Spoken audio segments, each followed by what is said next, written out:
What is a Japanese special art card? Well, do you collect English Pokemon cards? If so, you might be familiar with the term alternate art cards. Don't know what that is? I can explain that too. Let's have a look at this card here. Charziard V from Brilliant Stars. Kind of hard to find, not really. Popular because it's Charizard, so it's worth a little bit of money. After that, you got Charizard V Full Art. It's exactly the same card with a different illustration, and it's a little bit rarer, so it's worth a little bit more as a result. And then after that, you got Charizard V Alternate Art. This is the one that everybody wants. It's hand drawn. Most cards are, but this one's very intricately detailed. It's way harder to find, much more popular, and as a result of all of that, it's way more expensive. Now, I hear you sitting there saying, Julian, talking about the price of Pokemon cards again. What are you doing that? You're doing that for the investors out there? Look, you guys are probably watching the video, but the main reason for this is because collectors, when they can't find cards from packs, they go and buy them. When you go to buy cards, you kind of want to understand whether the price makes sense, whether something fishy is going on, if it's natural or whatever. So you go and seek that information. That's what I do. I go and seek a little bit of information to figure out what's going on. You're seeking that information too, so I'm trying to make that a little bit easier for you guys as well. Not telling you which way to go, whether to go left, right, up or down,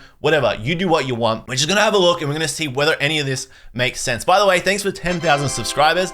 That's very nice of you. Thank you so much for all your support over the last couple of years. If you're not a subscriber, I'm not gonna start simping for you now, so don't feel like you're gonna do anything. I don't really care, but deep down inside, you are dead to me. So it's time for one of my favorite pastimes, looking at Japanese card store buy lists. We head on over to Twitter, we type in Kaitori SA, and we see a whole bunch of lists that Japanese stores post to Twitter that basically say, hey, we want these cards, we will pay you this much money for them. And I like these a lot because they're usually around about how much they will sell the card for. So let's say they buy it off you for 10,000, they'll usually sell it back to other people for like 12,000 yen, 13,000 yen, which is fair. You're gonna see in a second why these lists are so useful. They show you very quickly the trending prices. Let's look at one of my favorites here, Eevee Heroes. Now, a couple of weeks ago, 3-4 weeks ago, right, I made a video talking about the Eevee Heroes special arts and how they were going absolutely bonkers. And it hasn't stopped. They're getting more expensive than I expected. You look at the V special arts for just like Flareon, Vaporeon, Glaceon there. They're buying them for 14,000 yen, which means they're selling them for like 16, 17,000 yen. So they're like 150, 180 USD, which is just so much money when you consider how cheap they were 2 months ago. They were 5,000 yen. Umbreon is naturally the most expensive there, 17,000 yen. And then you got Sylveon VMAX. There's only one VMAX special art here. I can see it. Yeah, Sylveon VMAX is being bought for 40,000 yen. That is so much more expensive than the Evolving Skies version. And to see like such a rapid increase in price for this card and cards from this set like these, compared to like the slow, gradual burn for Evolving Skies and the volatility of Evolving Skies too.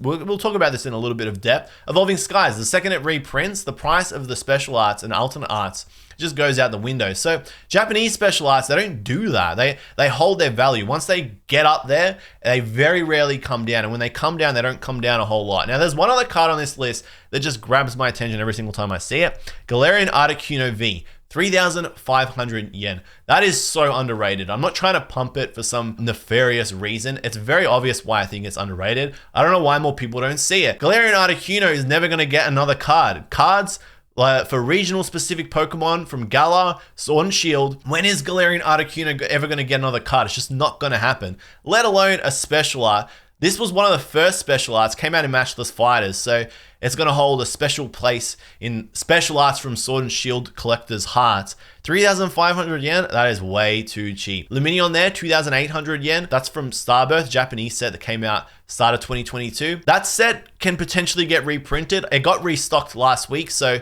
I wouldn't worry about stuff from 2022 just yet. Maybe when V-Star Universe, which is the set, the high class pack for this year, when that comes out, maybe Starbirth won't get reprinted again. But for now, you don't have to sweat about cards like those, okay? Let's look at another one here. We've got some Sun and Moon special arts. Now, this is always such a peculiar thing for me, and we'll talk a little bit in depth about this, but you look at Sun and Moon special art cards. Sun and Moon cards, booster boxes from that era, 2019, 2020, they're just not coming back, right? So they're not getting reprinted, but the price of the special arts doesn't really move up a whole lot. It goes up 1,000 or 2,000 yen every few months or so, but don't you think it's crazy that the Reshiram and Charizard GX special art, the Pikachu and Zekrom GX special art, 26,000 yen. Then you look at special arts from recent sets like VMAX from Fusion Arts, Ice Rider Calyrex, right? They're more expensive. Those cards stand a bit of a chance of getting a reprint, but the special arts from them, they're like double the price most of the time. Rayquaza VMAX, 68,000 yen. That's from Blue Sky Stream. Blue Sky Stream probably not getting a reprint, so understandable, have a good day. And that was an extremely limited set. I'd say more limited than EV Heroes, so it makes sense that that card is as expensive as it is. But why is it just so much more expensive than a Charizard special art from a set that you can't get anymore? 2020 and 2021 cards, they live in their own little pocket, right? They're a bit unique in that they went through COVID and the issues that we had with manufacturing and supply and logistics. When you think about English Pokemon cards, English Pokemon card collectors wanted product. English card collectors are kind of all around the world, and they have factories all around the world. So the factories, the manufacturing lines, logically produce enough to meet that demand. And when that demand gets met, there is a lot of supply because they're reaching all around the world. I'm going to draw a diagram and that will make this look a little bit more interesting, right? But for Japan, they're only targeting and selling to Japanese audiences, right? They're not targeting the international audience. So they only make the supply to meet the national demand in Japan. When you have international collectors come into the scene as heavily and strongly as they did last year, this is for Japanese Pokemon cards, it changes things a little bit because when the supply of these cards, because there's fewer of them, when it starts to dry up and the Japanese collectors can't get them anymore, well, the price will rapidly rocket up. Those cards are out there, it's just that they're not in Japan, they're overseas, they're in Australia, the UK, Italy, France, Germany, US, wherever, they're around, right? But they're hard to get unless you're in Japan. So I guess if you're watching this and you're from Japan, look at Card Market, look at eBay US, you will find your cards there. Oh, they won't be cheap, but they're not going to be as expensive as they are in Japan. Moving on to another set. So we're looking at more of the VMAX Alt Arts, Special Arts. For some reason, Blaziken, Single Strike, Urshifu, and Duraludon haven't caught up yet. Duraludon VMAX is interesting, but kind of makes a bit of sense. Duraludon it's becoming a meta deck in the TCG, but the Special Art doesn't look that good. So I guess no one's really going for high rarity. Single Strike Urshifu, no one ever really cared for it, and it's just not moving up. One of my favorite cards, and I missed it, so I don't have the Red Bear. Huge cope. But this is interesting because this is from the 15th of June. Rayquaza is 68,000 yen as the buy, we can see there. And then like a day later, it's 72,000 yen. Granted, these are different stores, but you can see how the volatility is just, it's insane how rapidly it changes. Again, we got Sun and Moon cards here. And even if we just ignore stuff that's obviously hard to get and expensive and rare and demand, like the Charizard, you look at other cards like Magikarp, you got the Slowpoke Psyduck, you got the Lily card there, that one's a bit expensive. The Mewtwo, that's a bit expensive. But like the Gengar and Mimikyu, 6,500 yen. I don't know how much those are in the English version. Oh, they were promos, so they're never going to really be worth that much. So they're always going to be worth more as Japanese cards.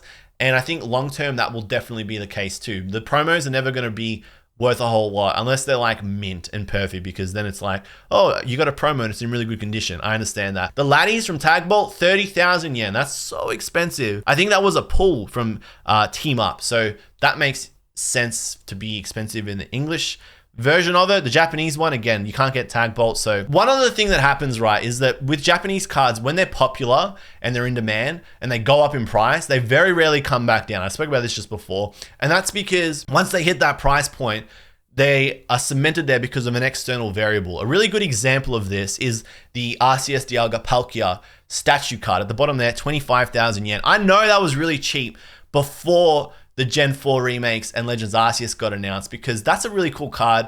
I've always had interest in it, and I remember it being about 10,000, 11,000 yen for a very long time. And then the second those games got announced, bang, 25,000 yen, and it hasn't come down since. There's not necessarily a huge amount of demand for it now. It's not super popular because the wave of excitement of Gen 4 and Legends Arceus has sort of passed, but there's no reason for it to go back down. If it went back down again, someone would come in and buy them all. And that's another thing that happens with these cards, Japanese special arts, and another reason why they become so volatile. Occasionally, there are people that just come in and buy them up. We call them Oilers. Why do we call them Oilers? Because they have a lot of money and they're very, very rich. And you see it all the time. And it kind of explains why EV Heroes evolutions rocket as hard as they do. Case in point, this is from the 14th of June, so 4 days ago. It's the 18th of June right now, okay? When I record the video. 7,500 yen for Vaporeon and Jolteon. And then we go back here 2 days later, the 16th of June, and now the buy is 14,000 yen. That is almost double in like 2 days. Why does that happen? I think maybe when they restock, people are like, okay, I don't see EV Heroes going back down anytime soon to this level. I'm going to make a move. Someone comes in and they buy them all. And it does make sense. You see this, maybe if you're not hardcore into the collecting scene, you might not know about this, but there are people that just try to monopolize or try to corner in a certain card and just own it. And then they will drip feed it for sale over the years. But basically they have the most amount of that card. If they want to sell it, they'll determine the price. It's almost like they're a whale. They just hold a lot of that card, but then they decide to sell like 20 of them and they drip free them on eBay. Whatever they want to sell it for, they sell it for. And then that becomes the new benchmark price for that card. We have, again here, Sword and Shield cards, special arts. They're just so insanely expensive compared to Sun and Moon cards. Yes, there's probably a lot of them out there, but special arts never age badly. I don't think there's one that anybody's ever looked at and said, you know what, just doesn't do it for me anymore. I'm over it. So will Sword and Shield special arts do what Sun and Moon special arts here are going to do? Because a lot of these are like 7,000 yen, right? There are a couple that are like 1,400 yen. Let's just ignore them for now. Stuff like Duraludon, Dragonite, Genesect, Mew. Are they going to come down to these prices? Maybe. When people get less interested, they're probably going to sell them off. I think the world is heading into a bit of a tricky time financially. So people that need money and can't afford to hold on to luxury goods like Pokemon cards anymore will eventually sell them. But I don't think the amount of people that are selling Japanese Pokemon cards because of those circumstances are going to throw or swing enough weight to bring the price of these down. I honestly feel like Sword and Shield special arts, the prices that they are, kind of here to stay. Single Strike Master and Rapid Strike Master, you can see the Urshifu Hyper Rare or Alternate Art special arts there. I don't see them getting any cheaper. That set's not getting reprinted. Blue Sky Stream, it didn't get reprinted last year. It's not getting reprinted now. That's pretty much cemented the price for the Ray. It might come down like 10,000 yen here or there, but that's where it is. That's its new benchmark now. The Calyrexes, again, I said before, regional specific Pokemon, they're probably not going to come back as another card. And that is the highest tier rarity for those cards. Anybody running a max tier rarity Ice Rider Calyrex deck is going to want that card. It's the biggest flex. I don't see that one coming down. Charizard V, special art from Starbirth. In my opinion, undervalued, especially when you look at the English version, which is like $200, $300. Why is the Japanese version that looks better so much less? I don't know, Davey. That looks like a little bit of a cheeky buy there, if you ask me. Same with the Arceus V by Kawayu. Again, compared to the English version, I don't get why the Japanese one is so much lower in price. But hey, I ain't an investor, bro. Don't ask me. I'm just spreading the information. Stuff like the Dialga and the Origin Form Palkia, one and dones. They're not going to get other cards. We'll see what happens with Time Gaze and Space Juggler, this current set, recent set, whether it gets reprinted or not. Probably won't after V-Star Universe. And Machamp, 2,500 yen. Isn't that funny? It's like 150, 100 USD card. Japanese version is so much cheaper, but it's actually quite hard to buy for around about that price. Every time it restock, it sells out, which makes me think someone is wailing on that one too.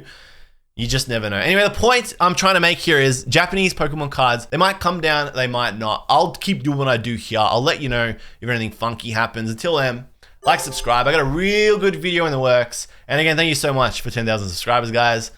Have a good one. J-Love out.